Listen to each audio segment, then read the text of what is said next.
Why do I do these so early? No one knows. Not even me. Morning, pagan librarian. That's what you call me. Apothecary, coffee, same thing. Someone has PM'd me and asked me if La Llorona fits into our spectrum of specters. TM. I am super excited you guys are critical thinking about this. I love it. It's also wrong, but we're going to talk about why. This is actually a really good question because this story is cross-continental. I think I heard it for the first time living in the Southwest in Arizona. But I was even told that it was a Mexicano story. So we hear it in Latin America, but we also hear it all the way down to South America. So it is kind of a trope.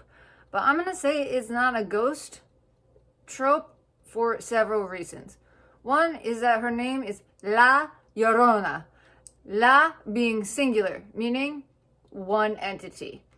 And two, that we usually see ghosts as being entities of people who were once dead but are trapped in the mortal realm. Whereas La Llorona actually made it to the Catholic version of purgatory, which is a little bit like the Judaic version of Sheol. It's a waiting place where you can kind of like burn off your sins, pray for yourself, other people pray for you. Eventually you can get to heaven. I am not sure why a murderess would be in purgatory, because it says directly in the Bible that murderers, dogs, and witches do not get into heaven or hell. Maybe that's why she's in purgatory. None of this catechism shit makes a lot of sense to anybody. Don't just stop trying to make sense of these religious stories. Just don't do it. I say La Llorona fits more into a lore category of like the demonized woman trope. And since she specifically goes after children, that's gonna make her like a boogeyman. In a sense, we keep talking about Oogie Boogies, and she is really the first boogeyman we gonna talk about. Boogie Lady? Is that a thing? It's a thing now. Because again, this is about equality for ghosts. You can be a boogie lady if you want to. Don't let people tell you that's a male-dominated profession. So this story has been told for a really long time, and it has changed over the centuries. The basic gist of it is that this woman had some children with a dude. In a lot of versions of this story, that dude is a conquistador.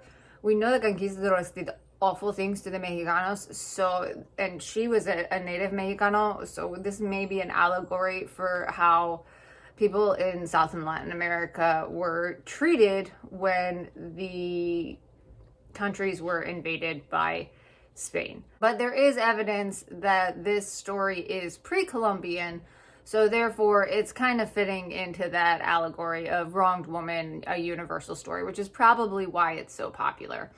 I have never heard this story from any Spaniard I know, but I do think Guillermo del Toro made a movie on it, so maybe it's in Spain now. This is a traveling lady, La Llorona. Anyway, she's in a relationship with a dude. She has some kids. Maybe they're legitimate. Maybe they're not.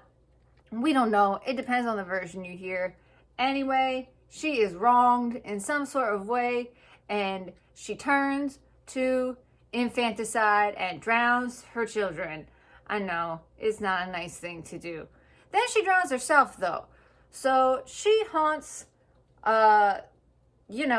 wet places. I don't know really why I heard this story in Arizona, because that is landlocked as fuck. It's all desert there. That doesn't make any sense. Essentially, after she drowned herself, she went to purgatory, and now she has come back to steal your children if you leave them alone by the water. Yeah, you're getting where I'm coming from with this being a demon mythos thing, right? Moral of the story, do not leave your children unattended by the water because they might drown. Critical thinking time here. wronged woman, husband doesn't treat her right, turns to killing babies. Where have we possibly heard this story before? That's none of my business. Totally my business, because this is at its heart a Catholic story. And we know Catholicism developed out of the Judaic faith. So it's really not that much of a stretch that they would have their own story of a Lilith.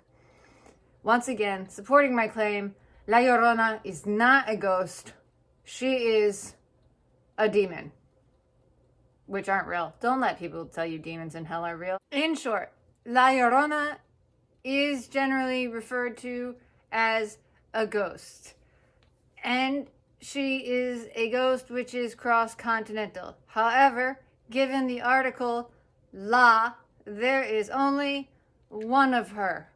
Also, ghosts are those who are stuck at the crossroads between life and death, meaning they have not made it to the underworld. And La Llorona has made it to the underworld. So therefore, she is now some sort of demoness. Another story about women being demonized. Can you tell how shocked I am by my face? Challenge me. Tell me things that you think might be categories of ghosts. I want to hear them.